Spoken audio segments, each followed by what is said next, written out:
If you or a loved one are struggling with type 2 diabetes, you should visit the link in the description below. This clinically proven, drug-free program lowers blood sugar to a normal level and can completely reverse type 2 diabetes within just a few weeks. Here's today's video. The question, can you control type 2 diabetes with diet? Answer by Health Mirror. A progressive condition in which the body becomes resistant to the normal effects of insulin and gradually loses the capacity to produce enough insulin in the pancreas is called as type 2 diabetes. When the pancreas are not able to produce enough insulin, the cells of the body do not respond to the insulin properly. Yes, you can control type 2 diabetes with healthy diet. Keeping close tabs on your eating routine is a noteworthy approach to oversee sort 2 diabetes. A sound eating regimen for individuals with sort 2 diabetes incorporates crisp products of the soil, entire grains, beans, lean meats, and low-fat dairy. Concentrate on eating leafy foods, bland vegetables, similar to broccoli, carrots, and lettuce, and having littler segments of dull nourishments, meat, and dairy items. Be particularly cautious about stacking up on nourishments that are high on the glycemic file, GI, a framework that positions sustenances as indicated by how they influence glucose levels. High GI sustenances incorporate white breads, white rice, and pop. Restrain fast food, as well. In a 15-year investigation of 3,000 youthful grown-ups, the individuals who ate fast food more than twice every week created insulin resistance, a diabetes hazard consider, at double the rate of individuals who weren't fast food addicts. Additionally, fast food is stacked with refined sugars, trans fats, and sodium, which can be particularly undesirable for individuals with sort 2 diabetes. You can watch more content on health-related issues and also consult doctors online without the hassle of appointment on the app Health Mirror. Sympler Health Mirror is the first Indian AI-driven Indian health app that interacts with the user in real time to diagnose the symptoms. Video content library, health content and online consultation is also available on the app. To download the app, clicking on the link below. Health Mirror Sympler Play Store. Health Mirror Sympler App Store. Hindi version of Sympler. Available now. Answer by Aryan Therezami. Control type 2 diabetes with diet. If you eat more carbohydrates than your insulin supply can handle, your blood sugar level goes up. If you eat too little, your blood sugar level may fall too low. You can manage these shifts by knowing how to count carbs. A registered dietitian can help you figure out a carbohydrate counting plan that meets your specific needs. For adults, a typical plan includes 2 to 4 carb servings at each meal, and 1 to 2 as snacks. Anyone can use carb counting. It's most useful for people who take more than 1 daily injection of insulin, use the insulin pump, or want more flexibility and variety in their food choices. You get fiber from plant foods, fruits, vegetables, whole grains, nuts, beans, and legumes. It helps with digestion and blood sugar control. You feel fuller, so you eat less, which is a plus if you need to lose weight. It's best to get fiber from food. But if you can't get enough, then taking fiber supplements can help. Examples include psyllium, methylcellulose, wheat dextrin, and calcium polycarbophil. If you take a fiber supplement, increase the amount you take slowly. This can help prevent gas and cramping. It's also important to drink enough liquids when you increase your fiber intake. Avoid trans fats, which are bad for your heart. Check the ingredients list for partially hydrogenated oils. Also, know that if a product says 0 grams trans fat, it may actually have up to half a gram of trans fat per serving. Herbs and spices improve the natural flavors in food without using salt.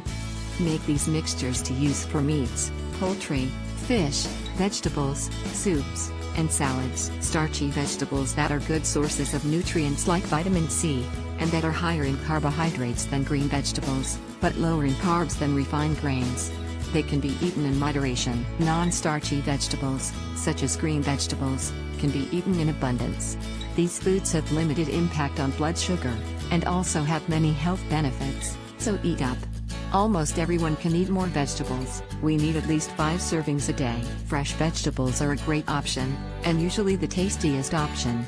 Studies show that frozen veggies have just as many vitamins and nutrients because they are often frozen within hours of harvesting. Just check to make sure there aren't added fats or sweeteners in the sauces that are on some frozen veggies.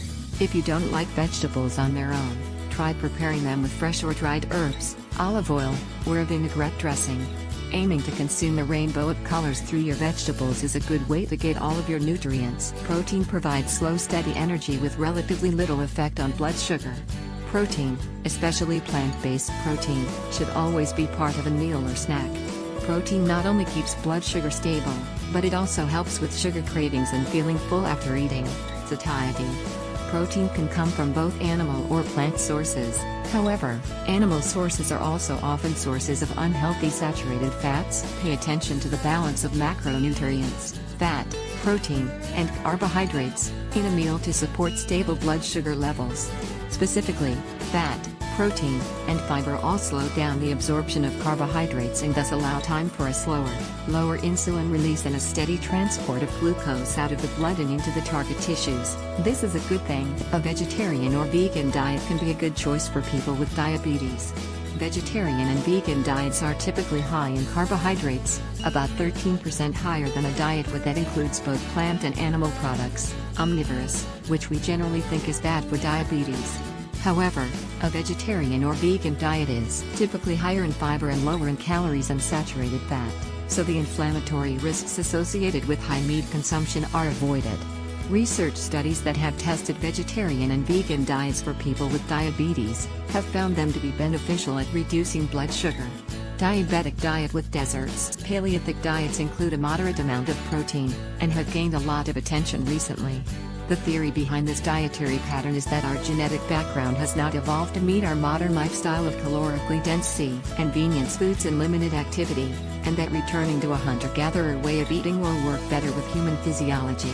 This has been studied in a few small trials, and it does seem beneficial for people with type 2 diabetes. In reality, when people in a study followed the Paleolithic diet, it turned out the diet was lower in total energy density, carbohydrates, dietary glycemic load, fiber, saturated fatty acids, and calcium, but higher in unsaturated fatty acids, good fats, dietary cholesterol, and several vitamins and minerals.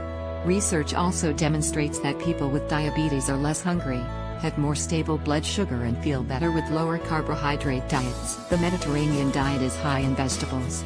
This refers to the true Mediterranean pattern traditionally followed in the south of Italy and Greece, not Americanized Italian, which is heavy in pasta and bread.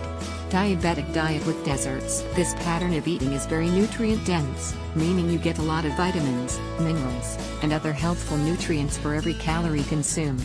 A very large recent study demonstrated that two versions of the Mediterranean diet improved diabetes control, including better blood sugar and more weight loss. 7 The two versions of the Mediterranean diet that were studied emphasized either more nuts or more olive oil. Since both were beneficial, a common-sense approach to adopting the Mediterranean diet would include both of these. For example, sprinkle chopped almonds on green beans or drizzle zucchini with olive oil, oregano and hemp seeds. Superfoods are foods that benefit your health beyond providing calories or fats, protein, or carbohydrates.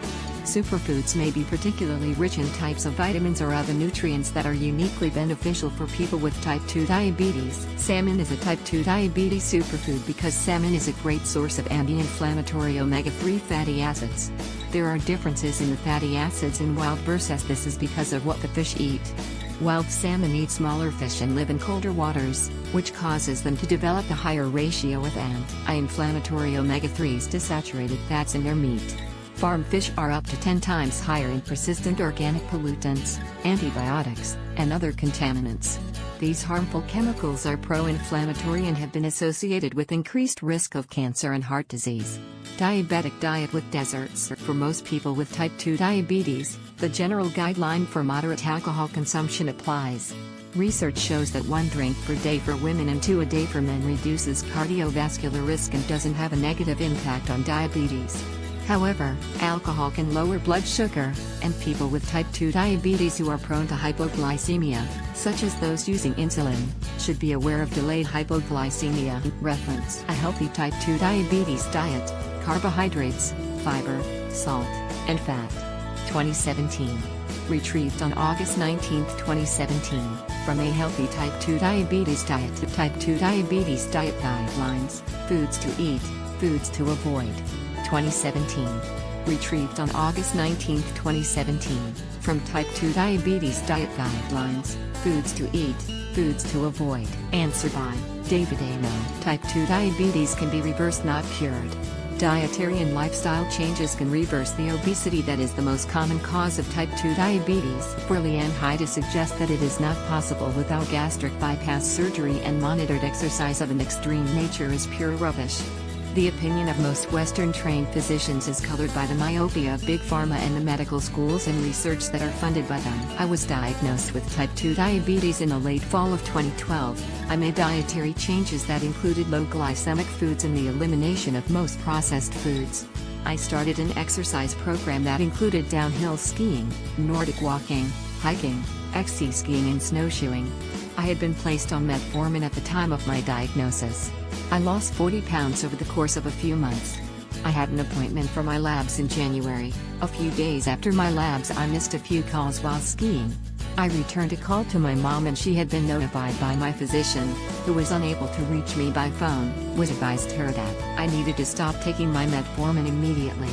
The following day I called him as suggested and he stated that my A1CH was within healthy ranges and asked me how I lowered my glucose levels.